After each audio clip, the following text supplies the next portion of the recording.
33,000 ପଦବୀ ଖାଲି ଥିବାରୁ ଓଡ଼ିଶା ପୋଲିସ ଉପରେ କାମର ଚାପ ବଢ଼ୁଛି, ଯାହାର ଫଳରେ କର୍ମଚାରୀମାନେ ଅତ୍ୟଧିକ କାର୍ଯ୍ୟଭାର ଗ୍ରହଣ କରୁଛନ୍ତି ବୋଲି ଡିଜିପି ସ୍ୱୟଂ କହିଛନ୍ତି।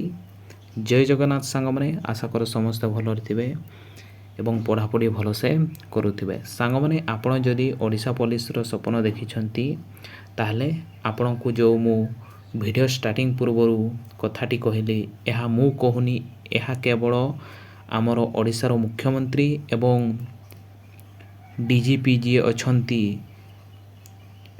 ଖୁରାନିଆ, ସେମାନେ ଏଇଟାକୁ କହିଛନ୍ତି ଏବଂ ସେମାନେ କହୁଛନ୍ତି ଯେ ଯେଉଁ 33,000 ପଦବୀ ଖାଲି ପଡ଼ିଛି, ତେଣୁକରି ପୋଲିସ ପଦବୀରେ ଯେଉଁମାନେ ଅଛନ୍ତି ସେମାନଙ୍କ ଉପରେ ଭାର ପଡ଼ୁଛି ଏବଂ ସେମାନେ ଅଧିକ ଚାପଗ୍ରସ୍ତ ହେଉଛନ୍ତି ଯେକୌଣସି କାମ ପାଇଁ।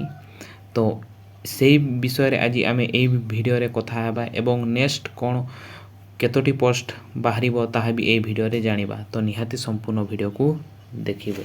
ତ ସାଙ୍ଗମାନେ ଦେଖନ୍ତୁ, ଟପିକ୍ ଭିତରକୁ ଆସିବା ଯେ ମୁଁ ଭିଡ଼ିଓର ଷ୍ଟାର୍ଟିଂରେ ଆପଣମାନଙ୍କୁ କହିଲି ଯେ 33,000 ପଦବୀ ଖାଲି ଥିବାରୁ ଓଡ଼ିଶା ପୋଲିସରେ ଯେଉଁମାନେ ଅଛନ୍ତି ତାଙ୍କ ଉପରେ ବହୁତ ଭାର ପଡ଼ୁଛି, କାମ କରିବାର ଦାୟିତ୍ୱ ପଡ଼ିଛି ଏବଂ ଏକଥା ମୁଖ୍ୟମନ୍ତ୍ରୀ ଏବଂ ଆମର ଡିଜିପି ବି ଖୁରାନିଆ କହିଛନ୍ତି ଯେ ଓଡ଼ିଶା ପୋଲିସରେ ବିଭିନ୍ନ ପଦବୀ ବର୍ତ୍ତମାନ ଖାଲି ପଡ଼ିଛି ଏବଂ ହଜାର ହଜାର ପଦବୀ ସଂଖ୍ୟା ଖାଲି ରହିଛି।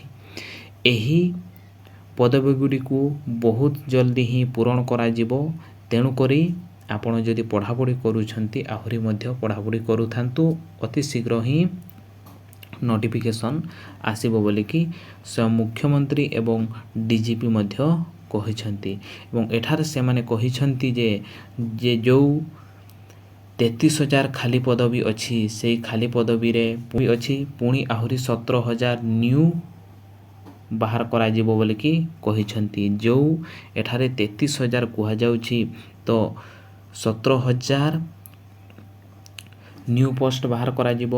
ଖାଲି ପଦବୀ ଅଛି, ଖାଲି ପଦବୀ 26,000ଟି ଖାଲି ପଦବୀ ଅଛି ଏବଂ ପୁଣି 17,000ଟି ପୋଷ୍ଟ ବାହାର କରାଯିବ। ଟୋଟାଲ ହେଉଛି 33,000 ରହୁଛି। ତେଣୁକରି କହିଛନ୍ତି ଯେ ଓଡ଼ିଶା ପୋଲିସରେ ଭେକେନ୍ସି 33,000 ଖାଲି ପଦବୀ ରହିଛି। ତେଣୁ ଆପଣ ଯଦି ଏବେ ବି ପଢ଼ାପଢ଼ି କରୁନାହାନ୍ତି ବା ପଢ଼ୁଛନ୍ତି, ତାହେଲେ ପ୍ରିପାରେସନ୍ ଭଲସେ କରୁଥାନ୍ତୁ। କାହିଁକିନା ଅତି ଜଲ୍ଦି ହିଁ ଆସିବାକୁ ଯାଉଛି 33,000 ପଦବୀ ଏବଂ ଯେଉଁମାନେ ବି ପ୍ରିପାରେସନ୍ କରୁଛନ୍ତି, ତ ନିହାତି ପ୍ରିପାରେସନ୍ କରୁଥାନ୍ତୁ।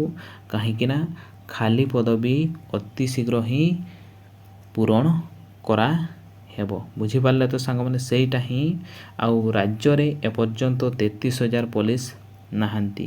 ତେଣୁକରି ଆପଣଙ୍କ ପାଖରେ ବହୁତ ବଡ଼ ସୁବର୍ଣ୍ଣ ସୁଯୋଗ ରହିଛି ଯେ 33,000 ପଦବୀ ଆପଣଙ୍କୁ ପୂରଣ କରାହେବ ଏବଂ ଆପଣ ଯଦି ପଢ଼ାପଢ଼ି କରୁଥିବେ, ତାହେଲେ ଆପଣଙ୍କର ବି ମଧ୍ୟ ସିଲେକ୍ସନଟା ହେବାର ଚାନ୍ସେସଟା ଅଛି।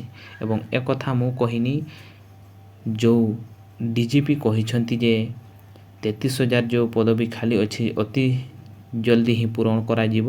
ତ ନିହାତି ଆପଣ ସତର୍କତା ଅବଲମ୍ବନ କରନ୍ତୁ। ନିହାତି ଆପଣଙ୍କର ଓଡ଼ିଶା ପୋଲିସର ସ୍ୱପ୍ନ ନିହାତି ସାକାର ହେବ। ବୁଝିପାରିଲେ ତ ସାଙ୍ଗମାନେ? ତ ସାଙ୍ଗମାନେ, ଏଇ ଛୋଟିଆ ଇନଫର୍ମେସନ୍ଟା ଆପଣଙ୍କୁ କେମିତି ଲାଗିଲା କମେଣ୍ଟ ସେକ୍ସନରେ ନିହାତି କମେଣ୍ଟ କରିବେ ଏବଂ ସାଙ୍ଗମାନେ, ଏଥିରେ ମୁଁ ଓଡ଼ିଶା ପୋଲିସର ଅପଡ଼େଟ୍ ଦେଇଥାଏ। ତ ନିହାତି ଚ୍ୟାନେଲକୁ ଆପଣମାନେ ସବସ୍କ୍ରାଇବ୍ କରିବେ। ତ ରହୁଛି ସାଙ୍ଗମାନେ, ପୁଣି ଦେଖା ହେବ ଆଉ ଗୋଟେ ଭିଡ଼ିଓରେ।